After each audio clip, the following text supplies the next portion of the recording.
Bonjour et bienvenue dans les réalisations de Fatchi, une émission au cœur des actions et réalisations du chef de l'État, Félix-Antoine Tshisekedi Tshilombo, concrétisée dans toute la République démocratique du Congo par des initiatives privées et publiques.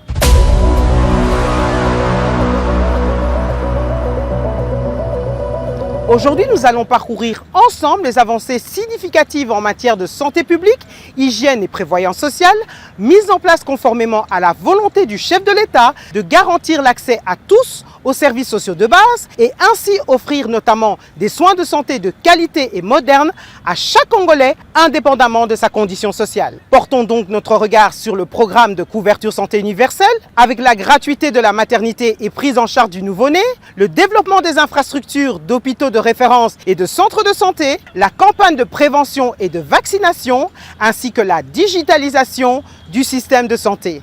Rencontre avec le ministre de la Santé, Roger Kamba, pour nous en parler.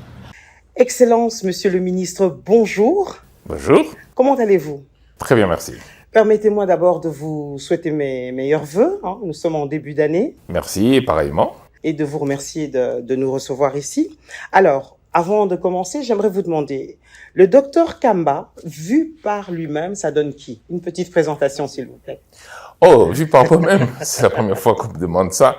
Écoutez, je suis médecin, je suis spécialiste en pédiatrie et j'ai fait une surspécialité en obésité pédiatrique et bien sûr la néonatologie, c'est-à-dire les nouveau-nés.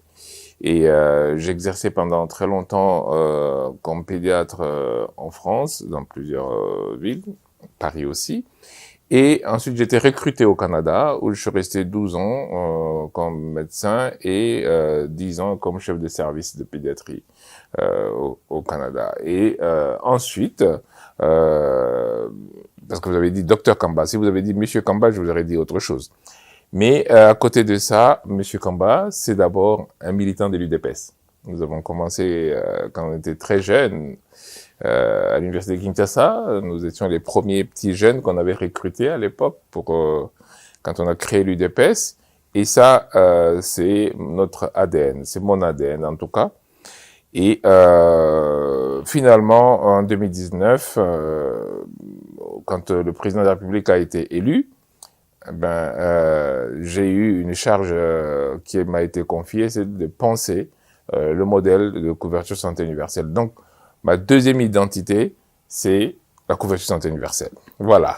Alors, justement, on va en parler de la couverture santé universelle.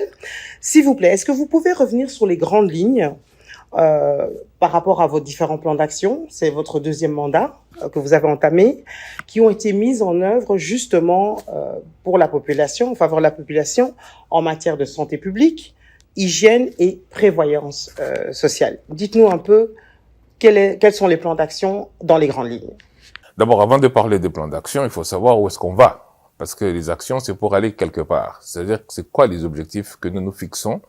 Parce que beaucoup de gens parlent souvent de la vision du chef de l'État, mais c'est important que de temps en temps, on dise c'est que cette vision, parce que souvent on dit, c'est dans le cadre de la vision du chef de l'État. Alors, la vision du chef de l'État par rapport à la santé publique et à la prévoyance sociale, c'est deux objectifs majeurs. Le premier objectif, c'est rallonger l'espérance de vie des Congolais. Parce que les Congolais, aujourd'hui, ils vivent moins longtemps que les autres Africains. 3 ans de moins par rapport à la moyenne africaine. Cela a une conséquence majeure sur l'économie. Parce que on sait que quand on gagne 1 an d'espérance de vie, on gagne 4 points de PIB en économie. Et donc, rallonger l'espérance de vie des Congolais, c'est d'une part, à titre individuel, chaque Congolais vit mieux et plus longtemps, mais à titre collectif, on a une meilleure économie. Deuxième objectif, en plus de rallonger l'espérance de vie, c'est que le système de la santé doit participer à l'économie du pays. Vous savez, le chef de l'État, il a énuméré ses 6 priorités, notamment celle de la diversification de l'économie, celle de la création d'emplois. Mais le secteur de la santé, c'est un vivier très important, aussi bien de la diversification de l'économie que de la création d'emplois. Je donne un exemple. Si on crée une industrie pharmaceutique, c'est une industrie, ça veut dire que on crée l'emploi, ça veut dire qu'on crée des compétences, on transfère des capacités, mais ça veut dire que on améliore l'économie parce qu'au lieu d'acheter un médicament à l'étranger qui coûte cher, si on le produit, il coûte moins cher. Et donc, en fait, finalement, en économie, c'est mieux. Donc, voilà les deux objectifs majeurs. Rallonger l'espérance de vie des Congolais et participer au développement économique. Mais pour le faire, on a une stratégie globale. La stratégie globale, c'est la couverture santé universelle, qui, elle, a maintenant des bras opérationnels, des plans d'action dont vous parlez, et je vais y répondre. La couverture santé universelle, c'est quoi? C'est permettre à ce que chaque Congolais accède aux soins de santé de qualité sans se ruiner financièrement. Le mot universel veut dire tout le monde. Il faut que tous les Congolais y accèdent. Parce que si c'est juste une petite partie des gens, ce n'est pas universel. Donc le mot universel veut dire tout le monde.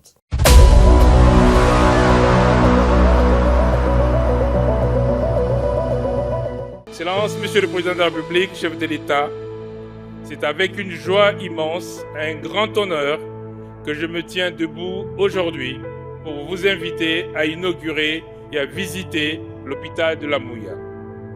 Excellence, dans votre vision du développement de notre pays, vous avez fixé 6 objectifs majeurs. Parmi ces objectifs, il y a l'accès aux services sociaux de base. Vous avez pour ce faire tracé une stratégie pour atteindre l'objectif d'accès aux soins de santé de qualité sans se ruiner et vous avez ainsi instauré la couverture santé universelle. Ici à la Mouya, vous venez de permettre aux fils et aux filles du Kasaï oriental de ne plus aller loin pour chercher des soins de qualité, de ne plus prendre un avion pour faire un scanner ni une mammographie. L'hôpital que vous allez inaugurer contient tout le nécessaire pour répondre à la très grande majorité de demandes de soins. Excellence, Monsieur le Président de la République, chef de l'État, avec mes hommages réitérés, il ne me reste plus qu'à vous laisser la place pour inaugurer et visiter votre œuvre. Mais comme vous avez fait plus que la Mouya, nous avons aussi, de votre part, reçu une ambulance pour les cliniques universitaires de Mbujimaï que nous allons remettre au recteur juste après la cérémonie. Que vive la République démocratique du Congo, que vive l'hôpital de la Mouya, que vivent les soins de santé abordables. Je vous remercie.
On veut que tous les Congolais accèdent aux soins de santé sans se ruiner financièrement. Je donne un exemple très simple.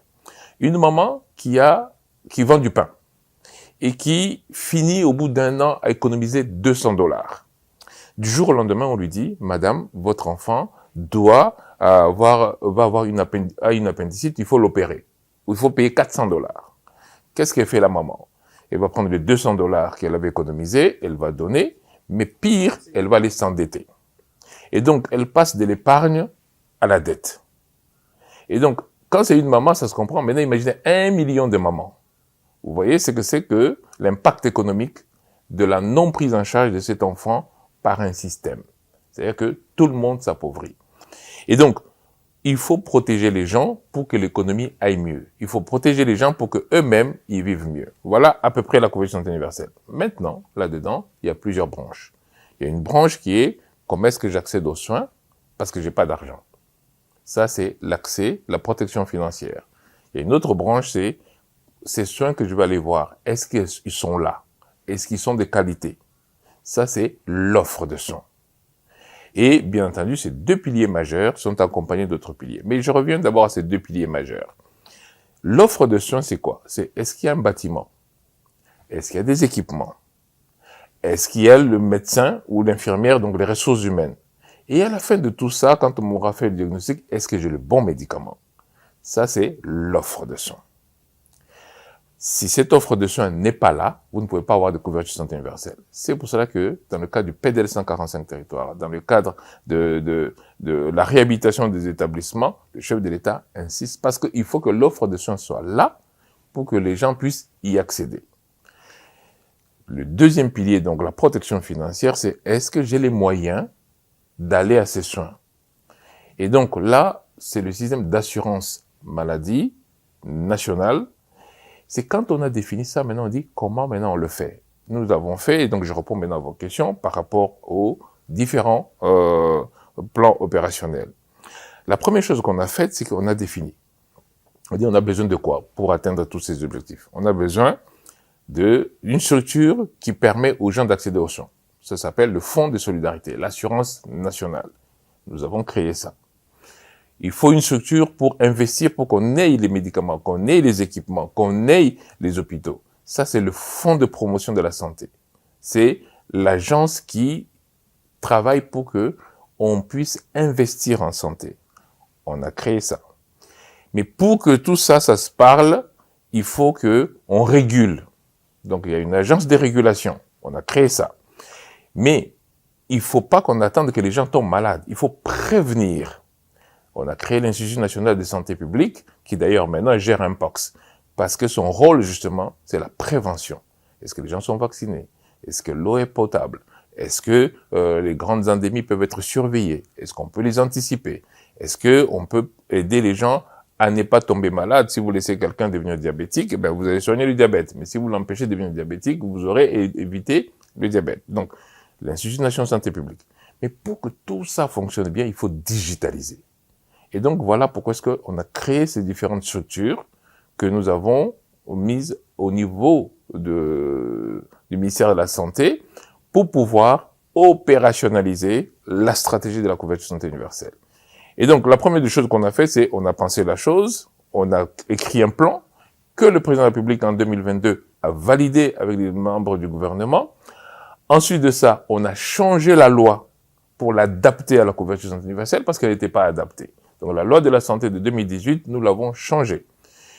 Et ensuite de ça, le président de la République a nommé les animateurs de différentes structures.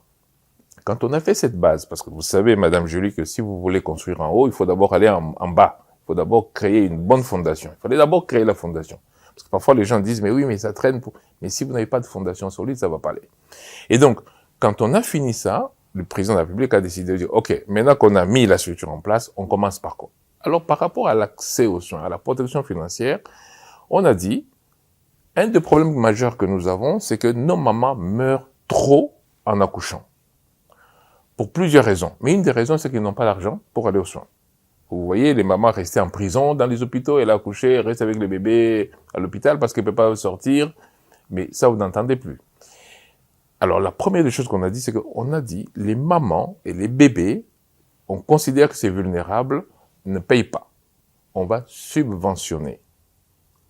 Et c'est ce que nous avons commencé. Le chef de l'État a lancé la gratuité du suivi de la grossesse, de l'accouchement et de la prise en charge du nouveau-né jusqu'à 1 mois de vie. Il a lancé ça le 5 septembre 2023. En ce jour du 5 septembre 2023, je suis heureux d'annoncer le lancement du programme de gratuité des accouchements dans la ville de Kinshasa, qui est le premier paquet de soins de notre mise en œuvre de la couverture santé universelle.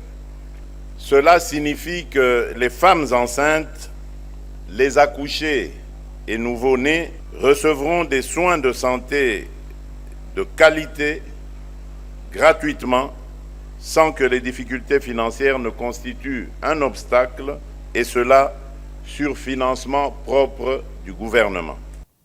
Et en septembre 2024, on a totalisé 1 an, je pourrais vous donner le résultat de ça après.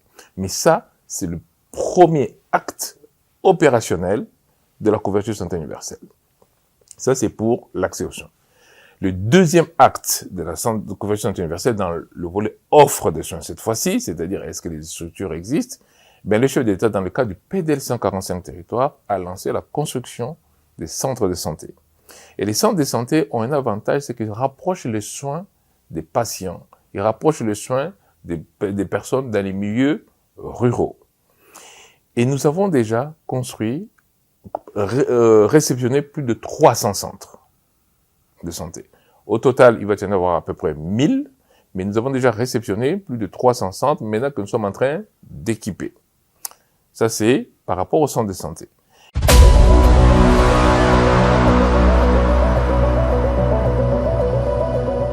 Excellence, Monsieur le Président de la République, chef de l'État. À votre arrivée au pouvoir en 2019, vous avez trouvé un secteur de santé complètement abandonné et caractérisé notamment par la vétusté des structures sanitaires et par l'absence de construction ne serait-ce que d'un seul hôpital public depuis notre indépendance en 1960. Cette vétusté était symbolisée par l'hôpital général de référence de Kinshasa, qui était devenu un lieu moins représentatif du mot hygiène, du mot prévention et du mot curatif. Devant ce constat, vous avez conduit un diagnostic sans complaisance de notre système de santé, ce qui a amené à la conception d'un plan de refondation de ce système autour d'une vision phare de l'implémentation de la couverture santé universelle. Excellence, Monsieur le Président de la République, cette œuvre, comme tant d'autres précitées, est une preuve éloquente de votre engagement ferme et inébranlable à servir au destin radieux du peuple congolais en proie à des défis importants sur le plan sanitaire. J'aimerais finir mon propos en vous rassurant que vous représentez l'espoir de tout un peuple qui s'est résolument décidé de vous renouveler l'énergie nécessaire pour la poursuite de votre œuvre. Que vive la Renaissance, que vive la République démocratique du Congo, que vive le ministère de la Santé publique, Hygiène et Prévention, et que Dieu bénisse la RDC et son peuple. Je vous remercie.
Mais le chef d'État demandait aussi qu'on réhabilite les grandes structures, parce que vous ne pouvez pas juste faire les soins de santé primaire, il faut aussi faire les soins secondaires, les grandes structures. C'est pour ça qu'on a réhabilité Sendoué, complètement réhabilité, opérationnel aujourd'hui. On a réhabilité Mamaimo, qui est devenu Renaissance, parce que nous avons décidé d'en faire un hôpital universitaire. C'est pour cela que on a construit et équipé la Mouya, en Mbuji-Mayi. C'est pour cela que on a créé un centre de diagnostic à Kananga. Et donc, tout ça, c'est du niveau secondaire, voire tertiaire. Et donc, on est engagé dans ces deux piliers majeurs, favoriser l'accès aux soins, c'est-à-dire la protection financière, et réhabiliter et équiper les structures pour pouvoir permettre aux gens d'accéder à des soins de santé. Alors, on va voir l'évolution de tout ça en fin de parcours, mais il y a quand même des personnes qui nous regardent et qui disent oui, mais ministre, on a l'impression que concrètement, les choses ne se passent pas. Qu'est-ce que vous aimeriez répondre à cette population?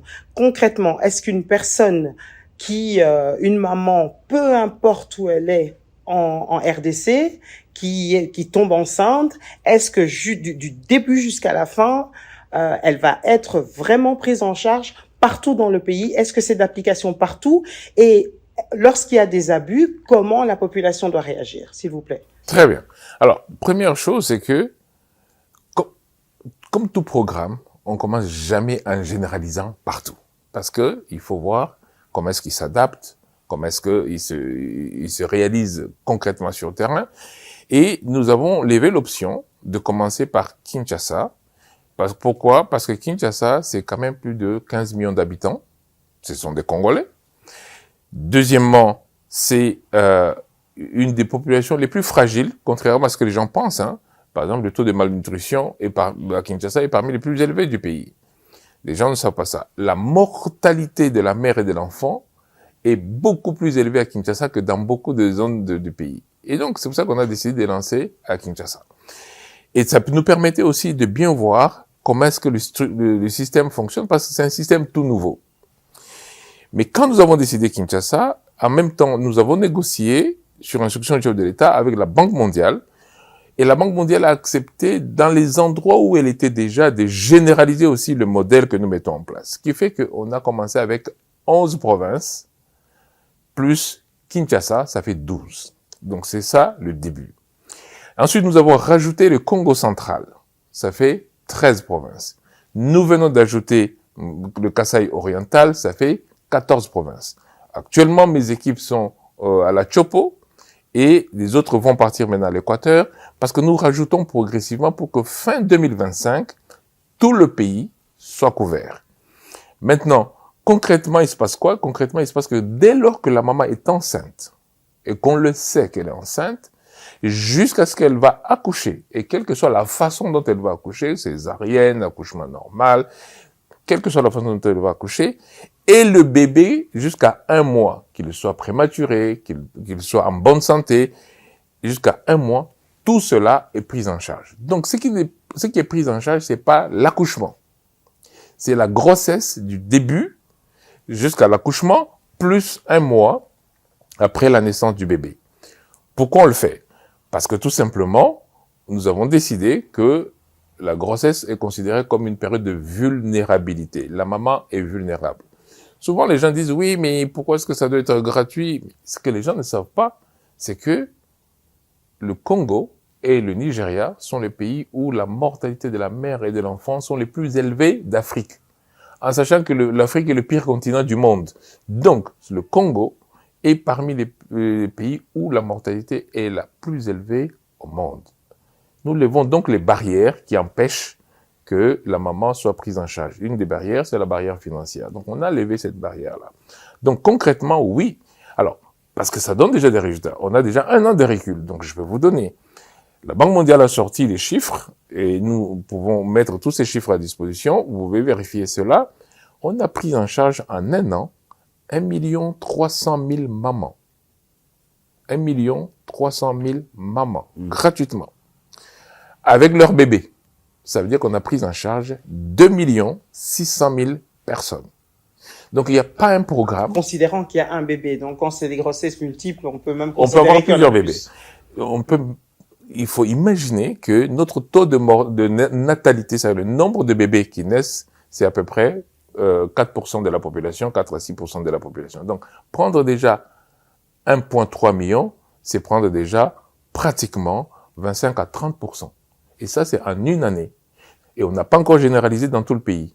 Et donc, les résultats sont là. Et donc, effectivement, je dis à la population, oui, c'est un programme majeur qui se met en place et qui a déjà donné des résultats et qui va... Ezosimba. Ezosimba, parce que maman va ressources na bolo côté na ba hôpital. Boyoka ressources maman tikali na hôpital pour bakangier pour foutiter et ça ressources. Alors, ceux qui maman qui est dans l'hôpital justement bazo kangaye, qu'est-ce qu'elle doit faire? Il faut ça. De toutes les façons, tout ça, on a un numéro vert, ça qui déjà. Okay. Appelez le 151. ezala pona ko se plaindre parce que eloko moko esimbité, ezala parce que ba futisingai, ezala parce que ba ibisinga na somba kisi, parce que je rappelle que dans ce que l'on dit là, même les médicaments ne doivent pas être payés. Donc la maman doit être prise en charge gratuitement, c'est-à-dire à refuta eloko moko te. Soit au fouti à bengi biso. Bien sûr, il y a des difficultés. Peut-être que, qui c'est comment qui n'a retard. Peut-être que, médecin, période moko, fouta qui bangote. Parce que c'est un programme nouveau. Donc, on doit ajuster encore. Mais l'objectif est très clair. Maman, a fouta ce qui a boti. Ce n'est pas quelque chose que ça, les mappés est éliminés. Non. C'est comme ça, désormais, dans notre pays. Les mamans ne devront pas payer quand elles sont enceintes.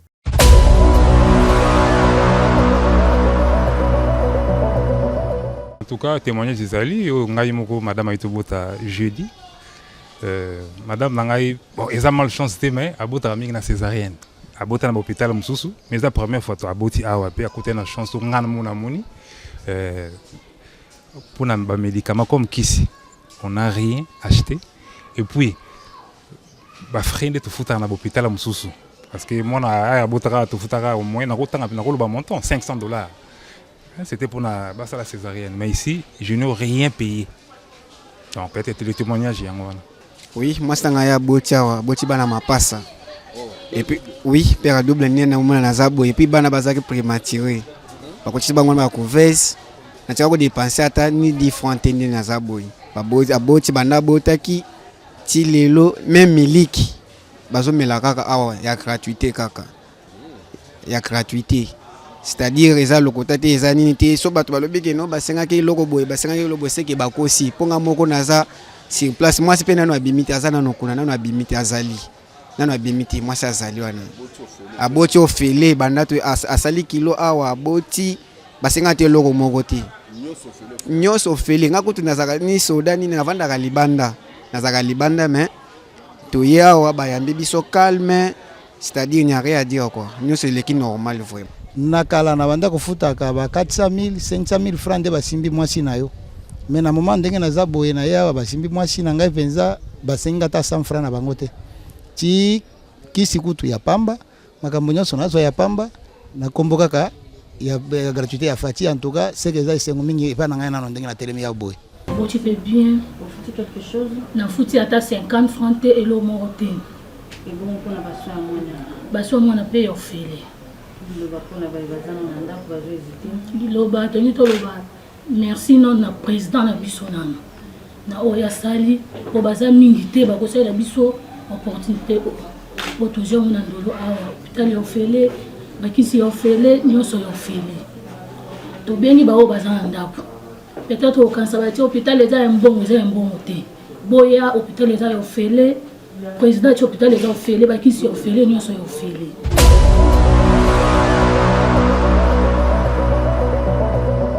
Alors, merci beaucoup, Monsieur le Ministre. Alors, en matière d'initiatives, ces initiatives, vous l'avez dit tout à l'heure, s'inscrivent dans la vision du chef de l'État, Félix-Antoine Tshisekedi Tshilombo.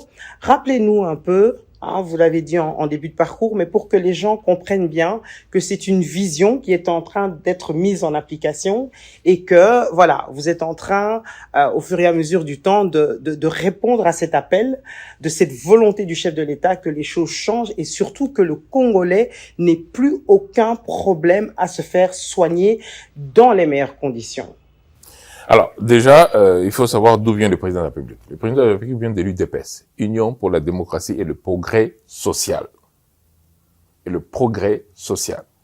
Deuxièmement, quelle est sa vision? Il a décliné ça en 6 piliers. Et dans ces 6 piliers-là, il y a l'accès aux services sociaux de base. Et donc, à partir de ce moment-là, notre but, c'est de dire quels sont les services sociaux de base et comment les gens y accèdent.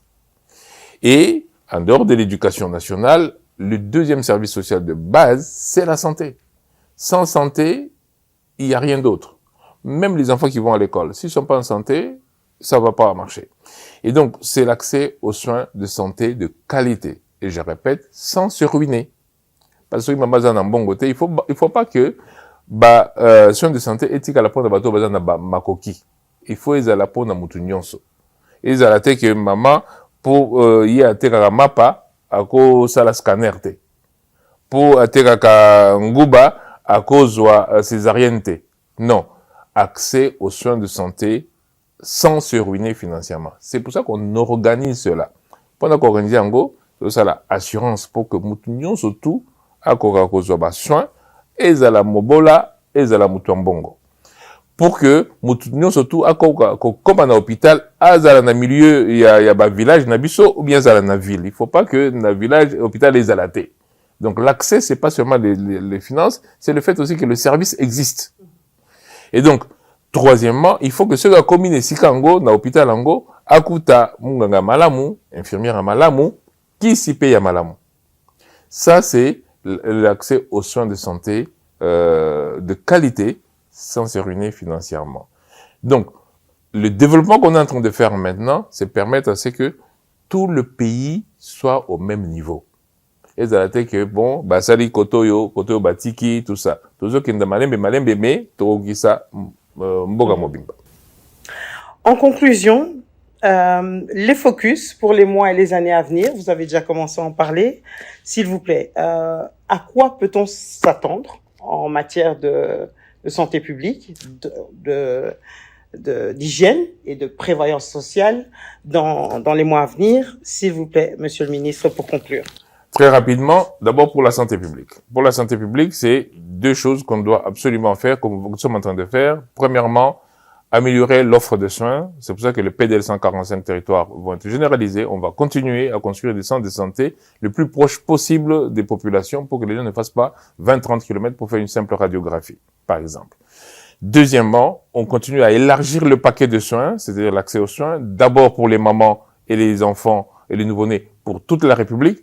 Ensuite, pour les autres catégories, c'est-à-dire les fonctionnaires, les policiers et les militaires, pour que tous là aussi accèdent aux soins de santé sans se ruiner financièrement. Et troisièmement, continuer à construire les structures de soins, les infrastructures de santé, les hôpitaux. Et là, j'annonce que chaque province va avoir un centre de diagnostic. Ensuite, par rapport à la prévoyance sociale, c'est reprendre un peu le contrôle. Parce que la prévoyance sociale a été négligée dans ce pays. Je peux vous dire que la dernière revue qui a été faite sur la prévoyance sociale date d'il y a 22 ans. Nous venons d'en faire une pour dire, mais finalement, c'est quoi les différents services sociaux auxquels les gens ont droit, auxquels les travailleurs ont droit. Donc, nous sommes en train de travailler pour remettre un peu le paquet d'accès des services au niveau de la prévoyance sociale, c'est-à-dire que ce soit la santé des travailleurs, les maladies professionnelles, que ce soit la prise en charge des soins quand, des personnes quand elles sont hospitalisées pour que continuent à toucher leur rémunération. Qu'est-ce qu'on fait des retraités? Nos retraités, on en fait quoi? On leur donne quoi en termes de services? Tout ça, nous sommes en train de faire au niveau de la prévoyance sociale. Voilà les trois choses sur lesquelles le ministère est basé et comment est-ce qu'on pense le faire. 2025, vous allez voir que on va généraliser la gratuité de la maternité. On va permettre à ce que le PDL 145 soit tous équipés et que les gens puissent accéder aux soins le plus proche possible de chez eux. Excellence, Monsieur le Ministre, merci beaucoup et très très bonne continuation à vous. Hein. Merci. C'est bien parti en tout cas. Merci. Merci beaucoup.